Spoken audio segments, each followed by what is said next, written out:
안녕하세요, 장만합니다. 2024년 연말결산 제3탄. 오늘은 2024년도의 전체적인 가드닝 흐름에 대해서 구독자 여러분들과 공유하고자 이렇게 제가 카메라 앞에 섰는데요. 편안하게 좀 진행을 해볼 테니 끝까지 한번 같이 봐주시면 대단히 감사하겠습니다. 정말 이 아이들은 너무 강해, 이렇게 느꼈던 아이들. 플럭스, 이 친구 엄청 강합니다. 폭우와 폭염 다 견뎌내고, 그 다음에 겨울 직전까지도 꽃을 피울 만큼 아주 강건한 모습을 보였고요. 같은 여름꽃으로 제가 최고의 꽃으로 상위권에 포진했던 에키네시아, 이 친구도 굉장히 강한 친구죠. 물론 월동도 굉장히 잘하고 여름도 잘 나고. 그 외에 또 스토케시아, 이 친구는 우리 집에서 아마 야생화들 중에서는 제일 강한 친구 같습니다. 겨울 현재에도 거의 상록인 상태로 잎들이 싱싱하게 유지되면서 겨울을 보내고 있고, 여름에도 잎 하나 타는 거 없이 폭우와 폭염 다 견디면서 여름들 보내고요. 겹깃털 동작꽃, 이 친구도 굉장히 강한 친구고요. 꽃도 많이 피고 여름 잘 견디고 또 월동 잘하고, 꼬리풀 종류들이 전체적으로 다 굉장히 강한 것 같습니다. 그래서 저희 집에 꼬리풀이 4개가 있거든요. 꼬리풀 퍼스트 글로리, 퀸산 꼬리풀, 베로니카 로얄 블루, 베로니카 블루 스트립, 이런 친구들이 있는데, 지내보니까 다들 엄청 강하고 이렇게 옮겨 심어도 금방 적응해서 잘 살아나고, 그 다음에 홍지대 고사리, 꽃이 피는 야생화는 아니지만 연중 상록입니다. 올해 요만하게 시작했는데 크기는 지금 현재는 이만큼 커질 정도로 굉장히 크게 자랐고, 지금 현재도 얼지 않고 상록으로 겨울을 보내고 있습니다. 꾼 셀비어 종류들도 굉장히 강하고, 장백페랭이 홍이라는 친구를 제가 여름 시작 전에 심었거든요. 근데 이 친구도 여름을 굉장히 잘 났고, 겨울에도 거의 상록인 상태를 유지할 만큼 강건한 그런 모습들을 보여주고 있습니다. 그래서 아직 꽃은 제가 늦게 심어서 못 봤지만, 내년에는 아마 이렇게 월동하고 나면 많은 꽃이 피지 않을까. 망한 아이들도 있습니다. 이제 브루네라가 있고요. 브루네라는 제가 2주를 심었거든요. 나란히 심었는데 하나는 여름 지나고 완전히 사라졌어요. 그래서 이 아이가 죽었는지 안 죽었는지는 내년 봄에 새싹이 나오는지 안 나오는지를 봐야 될 것 같은데, 대표님도 이제 여름 지나면서 사라지는 꽃으로 유명하죠. 그래서 이른봄에 심었거든요. 이른봄에 심어서 꽃도 활짝 폈습니다. 근데 어느 순간 흔적도 없이 사라져버린 친구가 되겠죠. 그래서 델피늄은 참 키우기 어렵다. 그래서 델피늄 키우시는 분들 보니까 늦가을에 심어서 겨울에 월동시켜서 그 다음에 내년 봄에 품을 키워가지고 꽃 보고 다시 사라지고 이렇게 반복해서 키우시더라고요. 저희 집에서 유독 안 되는 꽃이 꽃향기비. 그래서 꽃향기비 친구들은 잎은 매년 보거든요. 2회째 보고 있는데 꽃을 한 번도 못 봤습니다, 지금까지. 그래서 이 꽃향기비 친구들이 심어서 잎은 나. 근데 꽃대가 안 올라와. 그리고 나서 여름 지나면 잎 다 사라지고 없어졌다가 이 겨울이 시작될 때쯤 또 새 잎이 나옵니다. 그러고 있는데 꽃은 안 피고 사라지고, 이런 게 지금 현재 2년째 반복되고 있는 알케밀라, 이 친구도 제가 올해 4월에 심었는데 어느 순간 잎이 다 녹아버려서 없어졌습니다. 그래서 죽었는지 아니면 뿌리는 살아있는지는 현재 모르겠지만, 이 알케밀라도 좀 오래 안 됐던 친구고요. 그 다음에 이제 큰 꽁의 비름, 이 친구도 세력은 너무 좋았어요. 꽃대가 올라오면서 벌레가 꼬이기 시작하더니 꽃들을 다 갉아먹어서 아주 볼품없게 돼버린 친구입니다. 내년에도 벌레한테 집중적인 공격을 당한다 싶으면 그냥 정리를 좀 해야 되지 않을까, 그렇게 생각을 할 정도로 올해 큰 꽁의 비름 꽃들을 거의 못 봤습니다. 그 다음에 장미도 실패한 애가 있죠. 그래서 덩굴장미 보니 같은 경우는 경험이 부족하다 보니까 덩굴을 어떻게 유인해야 되는지에 대한 감이 확실하게 없었던 것 같아요. 그래서 저는 한 45도 정도로만 올려도 꽃들이 제법 달리지 않을까라고 생각했는데 아니었습니다.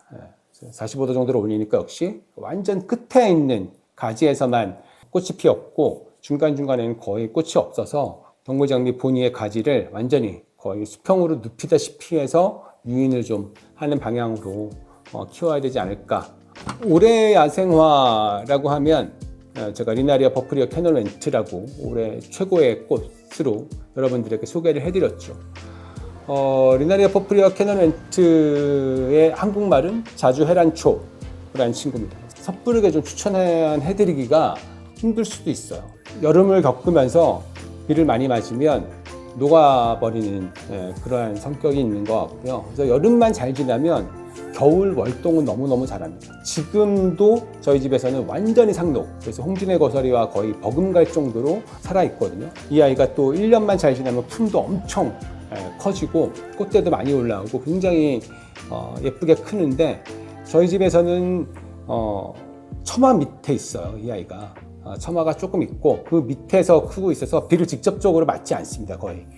이 꽃을 키우시는 분들이 있다면 저는 해가 잘 드는 처마 밑에 심어서 키우시는 것을 적극 추천드립니다. 심으실 때도 흙에 마사나 이런 것들 좀 많이 넣으셔서 물 빠짐이 좋게, 습에 약하다는 이런 단점만 빼면 그 나머지는 너무너무 건강합니다. 벌레 전혀 없고요. 그다음에 겨울 잘 나고 물만 조심하면 굉장히 멋진 꽃으로 키울 수 있다. 장미 가든 에버스케이프, 이 친구도 제가 작년부터 적극 추천을 해드렸던 장미죠. 1년 내내 꽃 피는 야생화나 뭐 다른 관목들 다 포함해서 꽃이 가장 많이 피는, 그리고 가장 오래 피는 친구가 저는 가든 에버스케이프였고요. 그래서 작년에 제가 가든 에버스케이프를 거의 영순위로 꼽을 만큼 올려드렸기 때문에 올해는 이제 야생화 중심으로 소개를 해드렸었는데, 가든 에버스케이프는 신경 쓸 게 거의 없습니다. 다른 장미들은 벌레도 많이 끼고 흑점병이니 이런 것들, 병들 많이 생기고 그래서 상당히 관리를 좀 해줘야 되는데, 가든 에버스케이프는 사실 관리할 게 거의 없습니다. 물론 벌레는 있죠. 장미 등에 잎벌 이런 애들이 와가지고 알 낳고 애벌레 생기면 잎들을 갉아먹고 그런 것도 있고, 진딧물도 조금 보이고 그런 것들이 있지만 전체적으로 병이 정말 없습니다. 장미를 어려워하시는 분들이더라도 꼭 한번 키워보시는 걸 추천드립니다. 그래서 가든 에버스케이프를 어디서 구할 수 있느냐라고 여쭤보시는 분들이 댓글에 꽤 있었어요. 그래서 가든 에버스케이프는 1년에 딱 한 번, 3월입니다. 3월 정확한 날짜는 정해져 있지 않은데 네이버에 에버랜드 온라인 쇼핑몰이 있어요. 그래서 알람 설정해 놓으셨다가 에버랜드 온라인 쇼핑몰에서 이 가든 에버스케이프를 딱 며칠만 판매를 합니다. 첫 해부터 꽃을 잘 보여줍니다. 굉장히 단정하게 자라요. 수용도 좋고 단단하게 자란다고 해야 될까? 제가 리나리아 버프리어 캐널렌트와 함께, 그다음에 가든 에버스케이프는 올해 우리 집을 빛냈던 아주 중요한 꽃들이었습니다. 작년과 비교해서 달라진 게 있다면 파종이죠. 파종에서 꽃들을 좀 적극적으로 키워냈다는 게 있습니다. 겨울 파종을 해서 키웠던 펜지와 비올라, 이 아이들이 정말 잘 커서 여름 전까지 굉장히 튼튼하게, 그리고 많은 꽃들을 보여주면서 마당을 채워줬고요. 그 다음에 또 봄 파종을 했던 백일홍과 천일홍이 6월부터 본격적으로 꽃들을 보여주면서 가을 끝까지 우리 집 마당을 책임졌던, 1년 초는 화분에 심으셔도 되고 땅에 심으셔도 되고 굉장히 다양하게 활용이 가능합니다. 그래서 조금만 빈자리가 보인다 싶으면 그냥 1년 초 파종해서 키운 1년 초 아이들 심어서 채우고, 또 화분도 뭔가 허전하다 싶으면 화분에 1년 초들 채워서 심으시면 되는데, 저희가 키웠던 1년 초 중에 이제 또 로벨리아라는 친구도 있었죠. 그래서 얘는 이제 파종해서 키운 건 아니고 제가 모종으로 해서 키웠는데 또 올해 굉장히 꽃을 풍성하게 보여줬습니다. 그래서 1년 초는 빠질 수는 없는 것 같아요. 또 1년 초 아이들이 워낙 또 꽃들이 풍성하게 피는 경향이 있잖아요. 그래서 1년 초 아이들을 잘 파종을 해서 마당 여기저기 화분이든 땅이든 노지든 심어서 키우시면 정원이 훨씬 더 풍성한 모습을 보여줄 거라고 생각을 하고요. 1월 말 이때쯤부터 파종을 하시면, 그러면 4월 초중순이면 꽃들이 하나둘 피기 시작할 거예요. 그래서 펜지와 비올라부터 파종을 한번 해보시는 걸 적극적으로 추천드립니다. 올해 키워드 중에 하나가 역시 기상이변, 폭우도 너무 심해지고, 그 다음에 폭염, 이제는 겨울보다는 월동을 잘하느냐 보다는 여름을 잘 나느냐가 굉장히 중요하게 된 것 같아요. 이 폭우와 폭염을 버티는 꽃들로 점점 정원의 꽃들을 바꿔나가야 될 것 같다는 생각이 듭니다. 겨울은 계속 지금 따뜻해지고 있죠. 올해 겨울도 아직까지는 정말 작년에 비하면 훨씬 안 춥죠. 작년에는 12월에 뭐 영하 15도 이렇게 내려간 적도 있었는데 지금은 뭐 내려가 봐야 영하 7, 8도 이 정도로 지금 저희 동네는 내려가고 있기 때문에 이 정도면 웬만한 아이들은 다 버티죠. 비만 한번 내리치면 막 다 쓰러지고 이러니까 스트레스가 엄청 심해지잖아요. 그래서 또 다시 세워야 되고 지지대 꽂아줘야 되고 이런데 이러한 것들을 넘어설 수 있는 그러한 꽃들을 키우는 게 여러분들의 정신건강과 저의 정신건강 이런 것들 책임지게 되는 것 같습니다. 흙 중요하죠. 퇴비는 꼭 챙겨줘야 되는 것 같고요.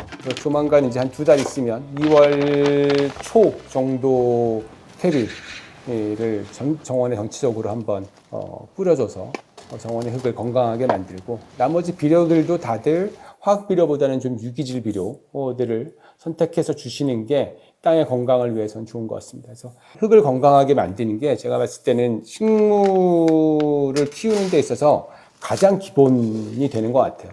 거기에 물론 또 배수도 포함되겠지만 배수는 기본이고 흙을, 땅을 얼만큼 더 비옥하게 만드느냐, 건강하게 만드느냐 이거에 따라서 꽃들의 장기적인 성장 도움이 되는 것 같고요. 그래서 가드닝은 결국은 애정과 관심인 것 같아요.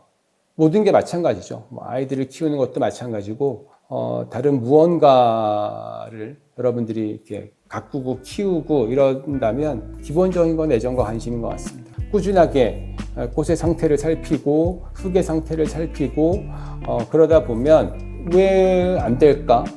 왜 잘 될까? 이런 것들에 대한 질문에 답을 할 수 있게 된다고 생각을 하거든요. 그래서 그런 애정과 관심이 결국은 여러분들의 정원을 풍성하고 아름답게 만들어 줄 거라고 생각하고요. 그 다음에 꾸준함이죠. 기분이 좋을 때 이렇게 마당을 가꾸다가 기분이 좀 안 좋아. 마당 안 볼래. 이러면 정원은 또 방치되는 거고. 꾸준함을 여러분들이 얼마큼 유지할 수 있느냐, 또 내가 얼마큼 유지할 수 있느냐가 정원을 1년 내내 일정하게 꽃이 피고 풍성하게 꽃이 피고 이런 것들을 만들어낼 수 있는 그러한 기반이 되는 것 같습니다. 애정과 관심, 꾸준함 이런 것들이 동반이 된다면 어느 누구라도 저는 가드닝을 굉장히 훌륭하게 할 수 있을 거라는 생각이 들고요.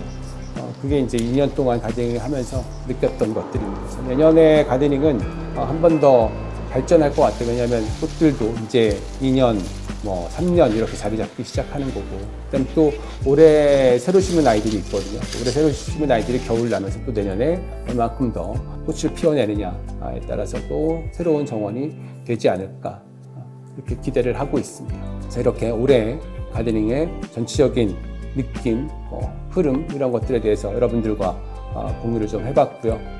이제 올해도 며칠 안 남았습니다.